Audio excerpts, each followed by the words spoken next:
And it's really been something very special. And I have to say, Time Magazine getting this honor for the second time, I think I like it better this time, actually. Hello everybody and welcome to this episode of Common Sense View. The reason why I started this particular episode with Trump liking the moment better than 2016 up to 2020 was because even though he won the presidential election of 2016 and was so close that we're in the 2020, the kind of vitriol, the kind of backstabbing, the kind of scheming, and the kind of obstacle on the way was beyond repair. On the contrary, this time around, he has enjoyed the normal honeymoon that every president in the history of the country enjoys after election. And as a matter of fact, he has had more positive rating, more upward approval than any other administration in the recent history immediately after election. Now, this is very important. His approval rating in regard to how he has handled his nomination is excellent. And I have been following American politics almost for 2 decades. I have never seen any of the presidents that was able to almost complete his cabinet nomination in this timeline, which is significant. And that also exemplifies what he said, that I know them all. I know them all. The good ones, the bad ones, the ugly ones, the backstabbers, and the psychophants who just want something from you. He claimed that he know them all, and this is the only way I think you can really certify that. Let us listen to that particular clip. It was a clip taken today at the New York Stock Exchange, a duo ceremony of both the New York Stock Exchange opening and the acceptance of or recognition of Trump as the Man of the Year for Time. So let's go back to it a little bit. But I do want to thank Time Magazine. I've been on the cover many times. I don't know who has the record, but I can only probably talk well about 25% of the covers. 25% are great. The others I just sort of hide. But it's been an honor, and every time it's an honor, I will tell you. And thank you very much for doing it. And thank the whole group at Time. Really very professional people. Thank you very much.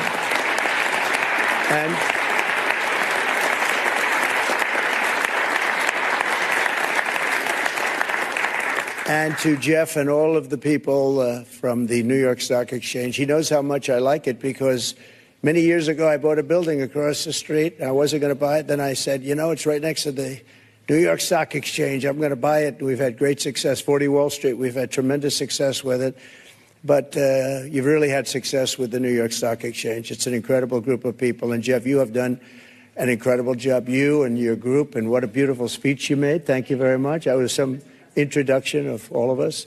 But we've gone up since the election. I was just told by Scott, everybody said, you have to pick Scott Bessent. He has to be the one chosen for Treasury. Where is Scott? Let's see. He's around here someplace. He's around here. He told me we picked up $3 trillion since the election day. And I said, well, that's good, but what about before the election day? He said, we picked up some money there because they thought you were going to win. I said, I like this guy. He's going to be my Treasury Secretary. All this culminated into him ringing the opening bell or the opening of the day, the marketing day. So the point is that the energy is simply positive.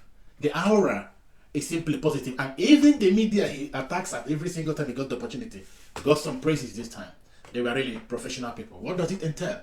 It entails that if this trajectory continues, there will be not just peace, but harmony and coming together, which is what the country needs at the moment, and which is what the world needs in a time where there are war everywhere, in a time where we are close as ever to nuclear Armageddon, in a time where even elections are called off in the middle of election because the proposed candidate, the consensus candidate, was not doing well.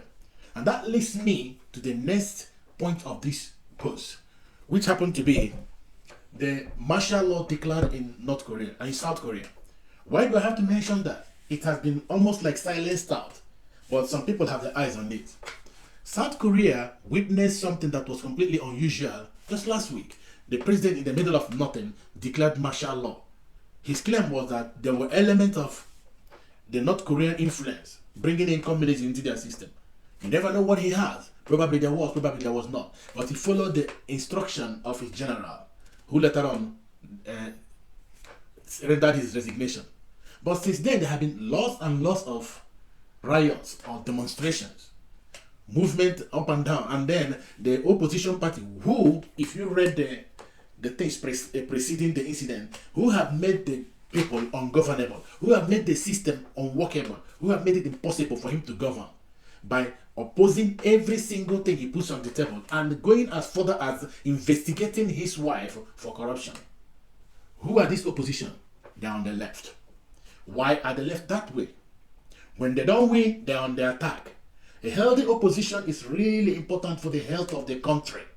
But the problem with the people on the left is that whenever it is not them, it is Russia interference, it is Kremlin talking point, and it is not worthy, something was wrong. But whenever it is them and you make any move to obstruct it, the entire world media will clamp you down as extreme right or far right. Why do I use that word? What was happening in South Korea had a similarity to what was happening somewhere in Europe. In South Korea, it was the right-wing president that declared martial law because of what he was going through in the hands of the left-wing opposition, who dominated the Congress. Now, since then, there have been series and series of movements to impeach him. But are you sure the people who are moving to impeach him at this critical point are really thinking about the country? It's debatable. It's completely debatable. If they are thinking about the country, I think they will allow this movement this wave to ride itself out, and then they can come in. Everyone will easily see the reasons for the impeachment, not the declaration of martial law. Because if you claim that they are impeaching him because of the martial law, well, then what defined the previous movement to impeach him you have been making? You can say, okay, it escalated with this. Then why were you making the initial ones? What was the reason why you were making the initial move to impeach him that was not good enough to go ahead with the impeachment until now? If you go ahead, how will it help the health of the nation? I don't belong in your nation, and it has nothing to do with me. If you want to turn it upside down, it's you and your people that go through it. But the question is, if it will not benefit the mindset, the people, not the activists you have gingered to be prepared for the wars, not the young minds you have turned into revolutionary machines, not just in South Korea but all over the world, not just them, but will it benefit the absolute majority of the people? If it will, you can go ahead, it's your country, behave in it whatever you want. But if it will not, it puts us also back into that question of what is wrong with the left. If the ideology is not taken, you are either a degenerate because you have failed in the political religion. I call it political religion because people on the right at least have other concept higher than them, whether it's God in heaven or whatever. But the left have religion. Their religion is politics, and their faith is power. Now, does it mean I belong to the right? No. The future is the center. And if you watch what happened in the just concluded US election, you realize that gradually, or even radically, the right is pulling to the right. But unfortunately, the left is pulling to far left. They still have a certain majority of the people. They have the coalition they have built for almost 100 years. But when you see the map, the exit map of the election, you realize that an absolute majority of the counties moved to the right. Or should I say, to the center. Because they're moving away from the left. They're dragging to the center. So whatever that is away from the left seems first purple, white, and then changes to red. Go and check it yourself. Why is it that way? Why would people accept conservatism over liberalism, which gives them more? That is not the question. If you are conserving or if you are being liberal, you have to know what you are being liberal with. And if you are conserving, you have to know what you are conserving. On the right, they know what they are conserving. They want to conserve their constitution, their way of life, their way of existing, their way of controlling crime. On the left, they don't even know what they're liberal with anymore. In a situation environment whereby somebody can be whatever he or she wants, irrespective of the system, You can be God if you want. You can say, and you want people to worship you. That's the most part of it. You can be whatever you want, and everybody owes you that responsibility to acknowledge you. And anyone who refuses to do that is either a bigot, a homophobe, or whatever phobe you have around it. Why is it that way? It is not supposed to be. There's no tolerance. No tolerance, no middle ground. It's either you are with them or you are not, and if you are not, you are to be tossed into the oblivion of history because you don't deserve any existence on the table. To the point that they're encouraging their people not to sit on the table to eat with their families just because they don't have the same political ideology. That is the extent the left have gone. If you think it's that only in the US, it's not true. It's the same thing all over the world. Intolerance to the highest level. Just recently, an election was cancelled in Romania by the court. Halfway. What was their reason? According to them, the night to the next by-election, the president declassified a classified information. What was it? What was classified? That the Russians paid a lot of influencers to portray the right-wing politician in a positive manner. A lot of influencers. Therefore, people voted him. What kind of somebody, what kind of establishment talks like that? And the point is not only Romania that's we're in it. According to them, this intelligence came from the UK and from the EU. And that is something that led to the dissolving of an already reached result.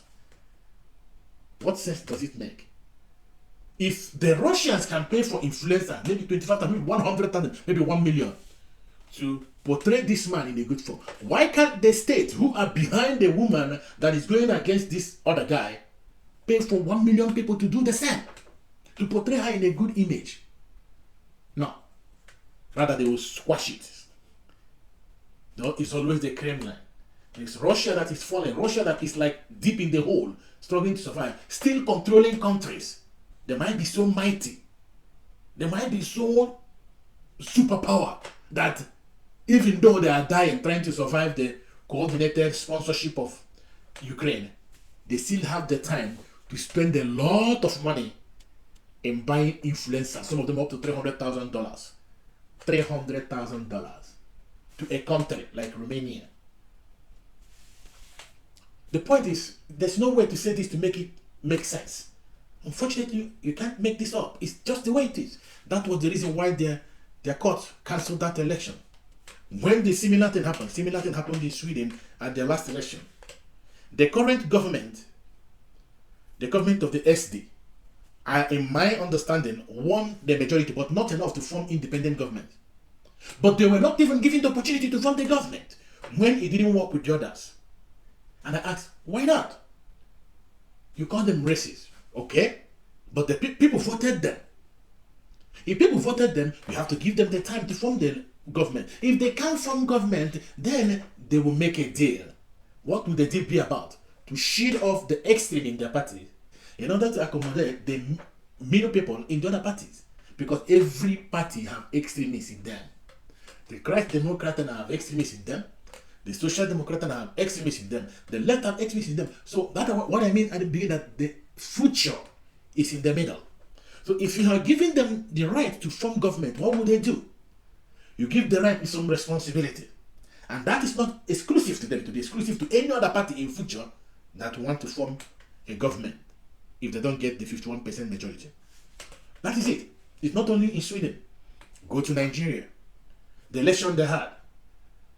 If you will see the result and they are calling something different. Election that turned out to bring a man wearing literally adult diapers to be the president of a country of 250 million people. Almost the same thing that happened in the US that brought in Joe Biden. The same thing that happened in Brazil. That is how strong the machine of the left is. But when it doesn't go their way, it becomes nowhere at all. They start what they call massive opposition. They start opposition and they start, what do you call it again? Resistance. Massive resistance. To make it ungovernable. Does it look like people who have the interests of the nation? I don't mean US, I don't mean South Korea, I don't mean Romania. Does it, wherever they are, if you can't moderate when you lose, to make it easy for the common man to enjoy a life, what are you doing? I don't know. So if you are getting any value from what I'm saying so far, please. A lot of people have sometimes I've had up to 20,000 views on a particular post, but I have fewer subscribers. If you have found any value on this, please subscribe, like, and share. Even if you don't want to do any of those, subscribe. You can just like and run your commentary. Cut me off where I'm wrong. As you can see, what I'm saying my own common sense opinion. You have the right to yours. And also, you have the right to put me in my place if I am spilling conspiracy. I'm not quoting any institution. I'm only telling you, after reading, making my own research, this is where I come to. And I want you to do your own research. Don't take my word for it. And that takes me, this dissolving and the Frankensteining of government, it takes me to what is going on in Syria at the moment. The government of Assad was dethroned by a rebel coalition. Let me use it that way. Everyone was cheering, including Syrians. But I want everyone to have a cautious optimism here. Who is in charge? I used to hear growing up that the devil you know is better than the angel you don't. Assad, according to what I have read, have led his people with iron fist. Granted. That was exactly what we were told about Gaddafi. He led his people with iron fists. And some group of rebels were carefully sponsored to murder him in the street like a rat.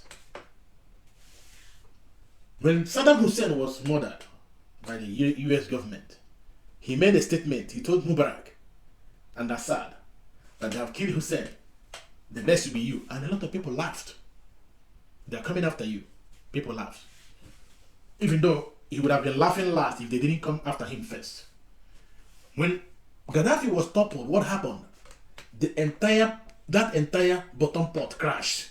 And there was massive influx of immigrants into Europe. Massive influx. That was when they saw what he was doing there. He was just like a melting pot. He's not Europe, he's Africa, but their life was at least manageable. And the opposition, who were just people from here and there, they were aggrieved by their government. Sponsored by who? If I remember so well, France was in Libya within the time. America have representative in Libya within the time. And what happened there? It turned into a complete no man's land. The same thing happened in Iraq. The same thing happened in Afghanistan. Where is Afghanistan now? Where is Afghanistan? They went back further back than they were before the US entered them. I'm not saying that these people are bad. I'm not saying US did bad or they did good. I'm only saying what is happening in Syria should be handled with cautious optimism. Why do I say that? I have few things here to read. Reactions, headlines to go through. I can't read all of them now. Maybe we read them some other time. But you go through those headlines, see the concerns of the people, and then we talk about it on the other side.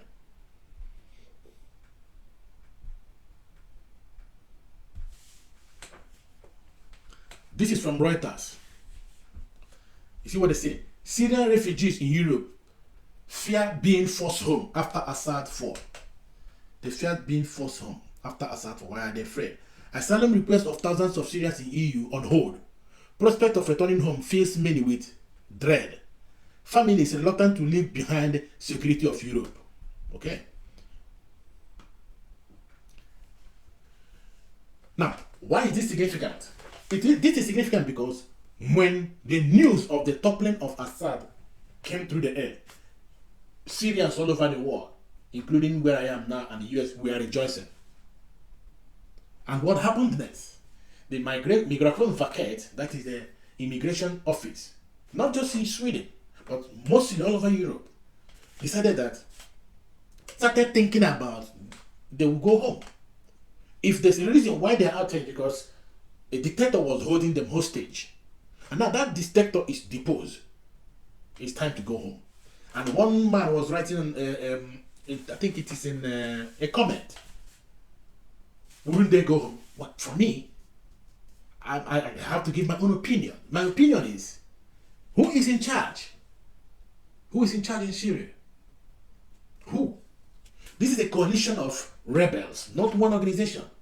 It's a kind of an enemy of my enemy is my friend. But what happened when that collective enemy is vanquished? Do we turn friends automatically? No, because we have individual ideologies that govern us. It's not something you relinquish for the next person to take advantage of. And that is where the problem lies. Who will lead that government? There will be peace, a kind of peace before storm at the beginning, so that they will put the faith that they can handle the situation. That is on Reuters. Let's see another one. That's headlines. Reactions pouring in. We need time. Syrians, sorry for the pop-up. Syrians in Europe resist calls to return home.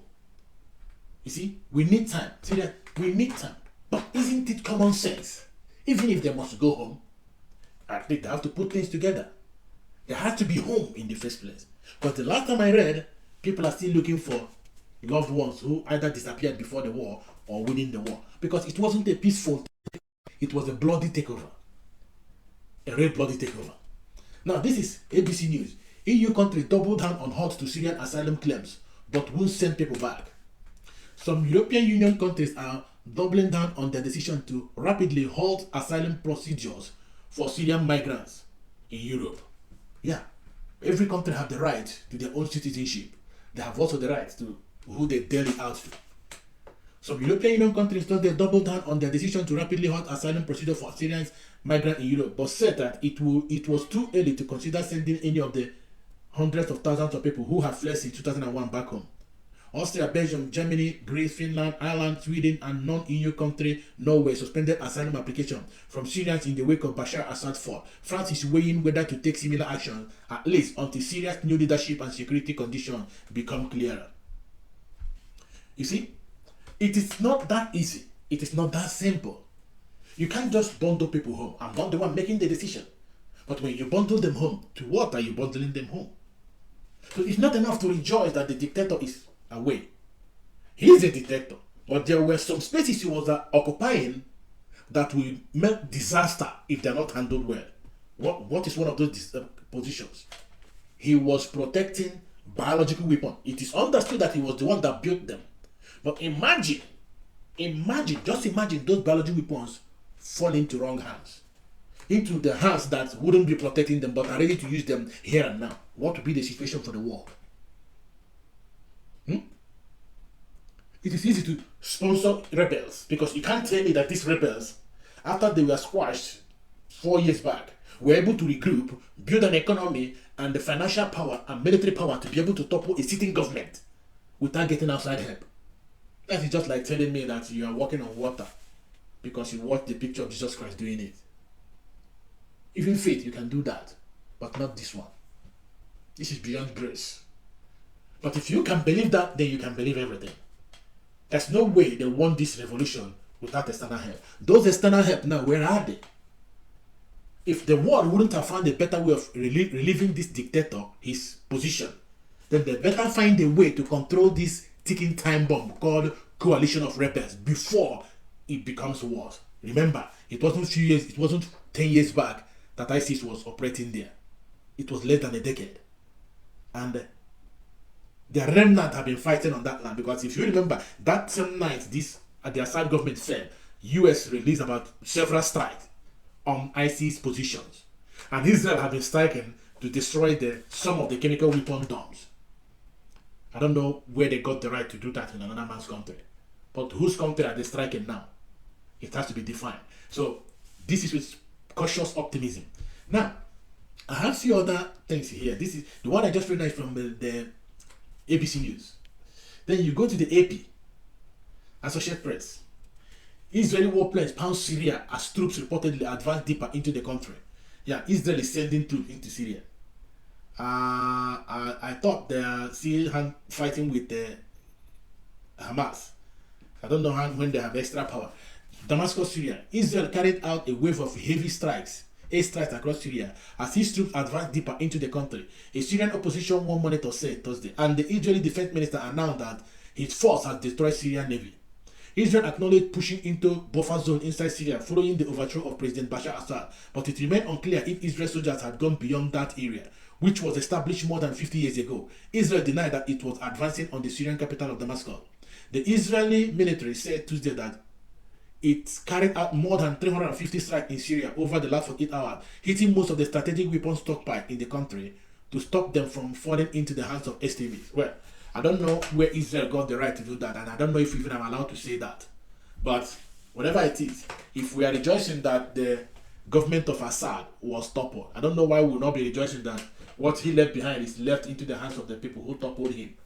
You cannot acknowledge one and deny the other, unfortunately. If the US government was praising the rebel for hosting Assad, they shouldn't say a single word about them owning what the spoils of war are, which includes the stockpile of biological weapons. Because it is not them that dictate who holds what. If they are okay with the rebels taking Assad out, then they should be okay with the rebel inheriting the government of Assad. It's just a common sense knowledge. Or am I a propaganda of anybody? I have not been to Syria. I have Syrian friends and I know they apply, because it's not that easy. Whether you go out willingly or you are chased out of your country, it's not that easy to live in another person's country. But for you to be able to do that, especially if you didn't make the choice on your own, as some of us did, you had to survive and you made that choice. It has to be something difficult and it has to be seen that way. Now, political. Here's what political has. France tells Israel to halt Golan Heights incursion. Paris calls military deployment in buffer zone a violation of the 1974 disarmament agreement between Damascus and Tel Aviv. I think so too. If it is a buffer zone, then nobody's supposed to have a place there. France on Wednesday called on Israel to report the sovereignty and to respect the sovereignty and territorial integrity of neighboring Syria and to withdraw its force from the Golan demilitarized zone between the two countries.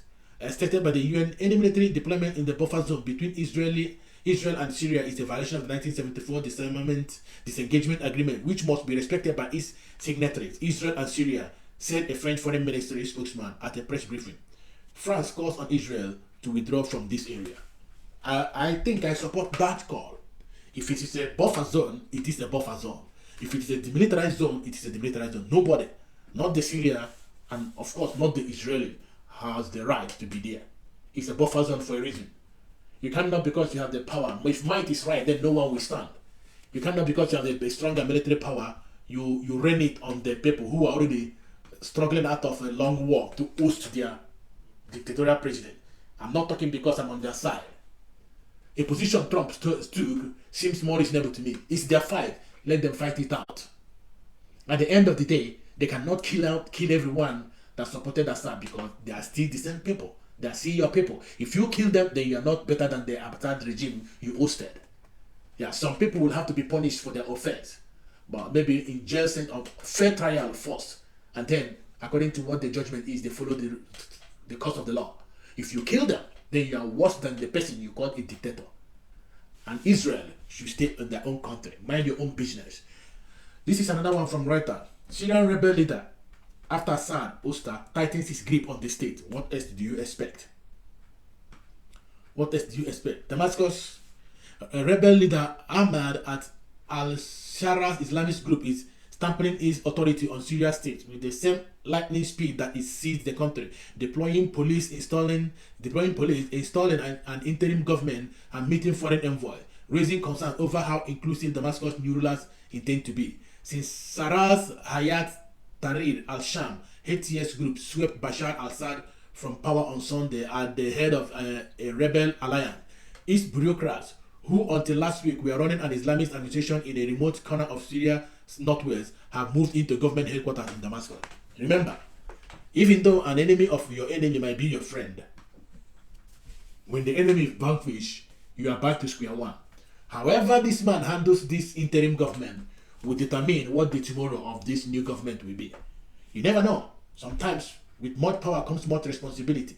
He might be tempered. He might have interests of his country, his people at hand, and that might lead him to do the right thing, to make the right decision that will favor not his own selfish interest, not the selfish interest of his own group, but the selfish interest of the country, who has suffered a long time in the hands of a rebel, in the hands of a dictator, and now in the hands of people mostly whose ideology they are not in line with, but the people who they must live under. Because if his group alone try to take this government and hold on it, it will not be 14 months before another civil war will break. And nobody knows how far the people can tolerate. Now, this is coming for the economics. What do Syria's other rebels want now? HTS could not have taken Damascus without their help. we sit down with the Syrian rebel commander. So this is the economy sitting down with the Syrian rebel commander. So, sitting in a walled compound near the Syrian city of Daran, not far from the Jordan border, a Syrian rebel commander records his men's part in the conquest of the capital, Damascus, a few days earlier. We are supposed to wait until they took Homs, but when they took Hama, everyone decided to take up arms. We couldn't stop them, says the unassuming former trader, now known by his nom de guerre, Abu Hamas. Now, the point is this: as I said, everyone that was part of this movement will have a place until there is no place. Will have a share of the government until there is no share, and that is where the leadership of the person in charge now will be tested. If it doesn't go well, it will not be long before the opposition will now find an opposition to defend itself from. It is most of the time the case. Either he becomes a more terrible dictator, or he finds a way to build a coalition with the people that fought with him. I don't know which one is better, and I'm not here to pass judgment. I'm only here to say my own common sense opinion. Now, after the war, it's not yet time Uhuru. People are scouring the wreckages, the smoldering houses, and the environment to see if they'll find their loved ones. That has to take place, and sometimes it is heartbreaking because most of these people didn't bargain for this. But what has happened has happened. Assad has done his own part. His own history, if you ask me, in that country is finished. If he will go back, he might not be a free man again. The only place he can be a free man is where he found refuge, in Russia. So that puts this particular one to rest. So let me end this post with a more positive news. I started with the positive news. I want to end it with the positive news. And that positive news is what? The Trump's approval rating before inauguration skyrocketed. It soared really high that everyone who knew what happened in 2016 cannot but conclude that at last, finally, people approve of their president. Finally, people believe that the man they chose is not an impostor, and that if not just that he won fair and square, he deserves a chance to govern. And so far, with what people around both posters have been putting together, the people believe in the government he's forming. What is he hiding? Absolutely nothing. He has nominated practically the major people, the major players in his administration. He's just waiting for the confirmation. Whereas last time around in 2016, it took much more longer. Some of them were not even filled up until 2019. So this is the poll conducted by CNN. I want us to watch that together. A poll by CNN. He said, most Americans approve how Trump is handling his return to the White House. So before we go on this poll, please, if you are finding any positive in this post, please, I will be honored to end your subscription. And if you don't want to subscribe, no problem, but just like and comment. There's no way you will listen this far without having something to either criticize or applaud.